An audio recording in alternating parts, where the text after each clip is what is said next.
Hello and welcome to Firearm Freedom. This is going to be a video about my 9CT.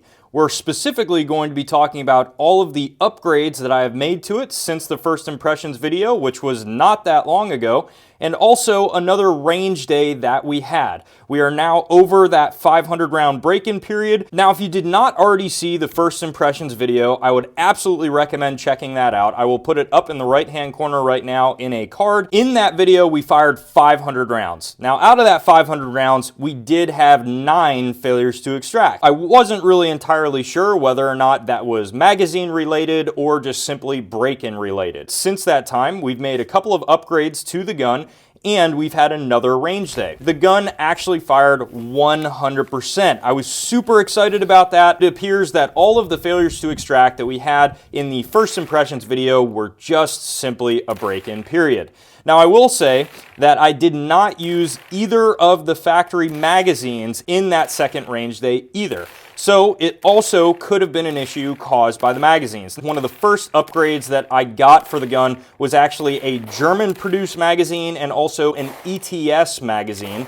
Both performed flawlessly at the range. The German magazine, as seen here, really the only difference that you're going to tell is it has a slightly different coating. It almost feels a little bit more like a Parkerized matte finish coating, whereas on these Korean magazines, it has more of a slick blued style finish. And also, the German magazine will have made in Germany right there, signifying that it has all of that HK German space magic goodness here. Now, unfortunately, these mags are extremely expensive for what they are. They do function very, very well, but I found this on sale for $66. Generally, they're about $75 to $82, but on Gun Mag Warehouse, this was $66, which is not too bad. It is still the standard 30-round capacity, and I was surprised. I thought this would have a slightly tighter lockup than the Korean magazines that came with the gun, but it's about the exact same. You could tell when the Korean magazine that comes with the gun from the factory locks in, it has just a slight amount of back and forth wiggle, but not really any side to side, just a tiny little bit there. And when we lock the German magazine into the gun, it's going to have about the same amount of back and forth wiggle and really the same amount of side-to-side wiggle. The mag still functioned 100% fine. Now, this Ets magazine that I picked up was pretty freaking phenomenal. It was only $33, and I got lucky enough that we got a shipment of these in the gun shop that I work at right before the second range day. This magazine, once it locks in, there is absolutely no wobble. It is definitely the tightest magazine out of all 3 of the different magazines that I've tried. Functioning out of this magazine has been 100%. There was absolutely no chipping, no cracks. Now, obviously, I only fired 250 rounds throughout the day, and maybe half of those rounds were through this magazine in particular. And it is pretty cool that it is clear, so that way you can see how many rounds you have left in the magazine. Really, the only downside I see to the clear part of this magazine, and it's really not a huge deal, it just depends on if you want your magazine looking clean or not.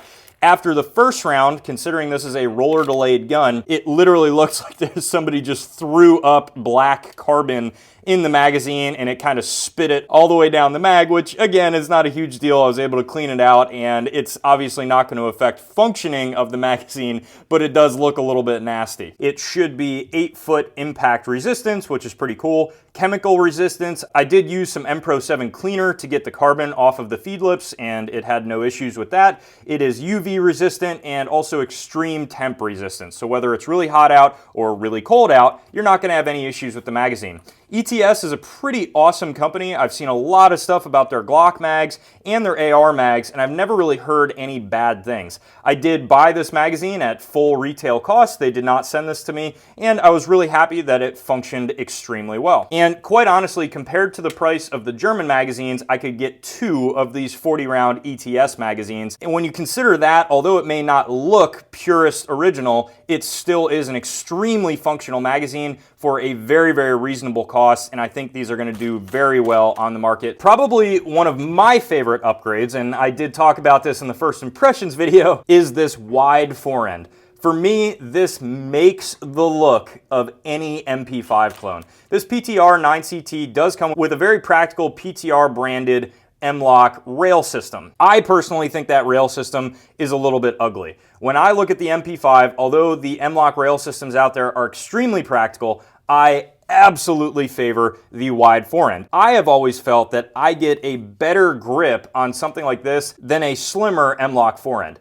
To me, this feels better in the hand, it looks better, it's aesthetically pleasing, and ultimately, I think this makes the gun. And for only 20 bucks, it's really a cool upgrade. The nice thing about the MP5 series of guns is that it's extremely easy to switch out the forend. You just simply have to take out your front pin and it's just gonna drop right out. So it's not really a huge deal. Within 2 seconds, I could reinstall the M-LOK forend if I wanted a more practical home defense gun. But I would argue that this is still extremely practical, and there are many other versions of this wide forend with rail systems already on the side of the gun for you to install any light or anything else that you would like to. Now, many of you will already notice some more German space magic on the other side of the gun here, a 3-point German-made surplus sling. I'm not gonna lie, the 3-point sling is by no means the best sling on the market. It is definitely a true statement that it does many things, but many of those things it does not do well. It kind of does okay at all of these different sling methods. For me, I always prefer a 2-point sling. I'm not a huge fan of the single point,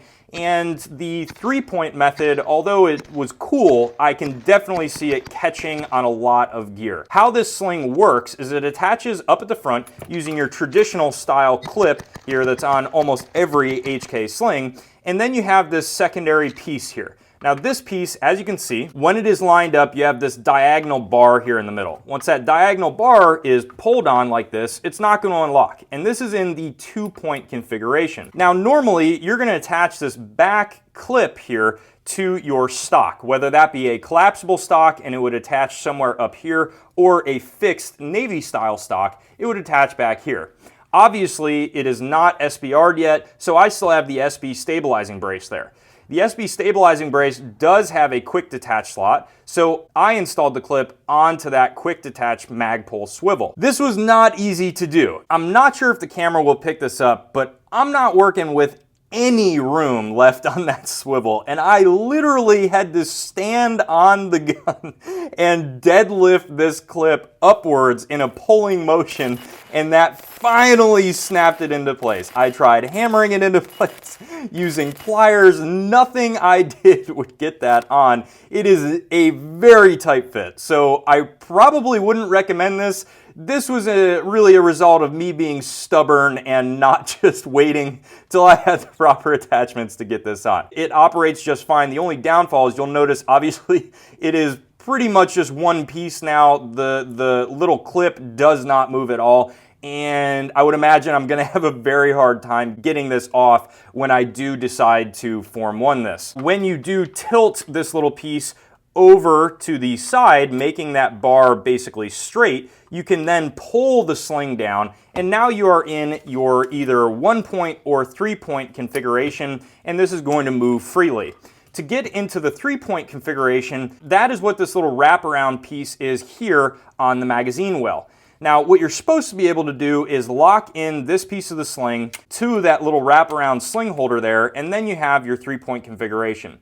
Again, this was extremely tight. Tight enough to the point that I would have had to probably use a punch and a hammer or bend this upwards to actually lock this into place. It really did not mean that much to me to potentially jack up the entire magazine well and all the finish on it to get this 3-point configuration. So I've just really been using it in the single-point configuration, and it's worked just fine. It's really not a huge deal, but just be aware that these are very, very tight. I have talked to other people that have Zenith MP5 clones, and it was the same thing for them. They could not get this sling in, so unless you are a die-hard 3-point sling fan, I probably wouldn't even worry about it. Also, in order to install this sling, you're not going to find a lot of information out there, so I probably will do a sling install video in the future. I had to look really way back into a forum, and I actually found an instruction manual photos of an instruction manual from like the early 70s on how to install one of these guys, so it's not really easy to find that information for me. This is a very, very affordable sling that does work. I think I found this one on RTG Parts for roughly $15 or $20. And to install this sling, you guys remember, it does not have a front sling eyelet. It just is a solid pin. I still don't know why they did not add that sling eyelet on the full-size series of the gun, but I was able to pick up this little pin here that actually replaces the small pin that holds in the forend, and that allows me to actually get a sling swivel. This was originally designed to give you an ambidextrous method so that you can mount the sling on both sides of the gun. They do have a large rear pin that is going to replace your rear takedown pin, and that's again to allow you to run it ambidextrous. But I actually just use this to run the standard side, and it works just fine. It did not interfere with my hand whatsoever, and it was a really nice piece for only, I believe, $10 or $12 on RTG Parts. That's pretty much going to wrap up all of the upgrades that I've done to this gun. And now, since the 500 round mark is complete, I can absolutely say those hiccups that I did have were just due to the gun breaking in. I've heard that's very common with all other 9mm roller delayed guns, and now I am 100% in love with this gun. The next step and the next time you are going to see this is when we get after the 1,000 round mark, and also after I file my Form 1 to SBR this. I really don't think an MP5 clone is complete until you go ahead and get that Navy or collapsible stock. This will probably start its life as an SBR with the Navy stock and then go into the collapsible stock when I save up a little bit more money to grab one. I still am going to file it on the eForm system, and the eForm systems have been going extremely fast for Form 1s, so hopefully you will see this in the SBRed configuration very, very soon here on the channel, and then it will finally be complete. If you guys have any other questions about this gun in particular, go ahead and throw them down in the comments section, and I absolutely will get back to you. Also, while you're down there, check out that first link in the description to figure out how you can support what I do here on the Firearm Freedom channel. In that description, you will also find links to the Firearm Freedom Facebook, Twitter, and Instagram account. We do daily posts on all three of those. So if you guys really enjoy seeing cool gun pictures and a lot of different things that are not here on the YouTube channel, give those a follow. If you enjoy the content that's coming out here, be sure you subscribe and hit that bell so you're reminded on all of the high quality content that I post every single month. Thank you guys so much for watching, and stay tuned for more great videos to come soon.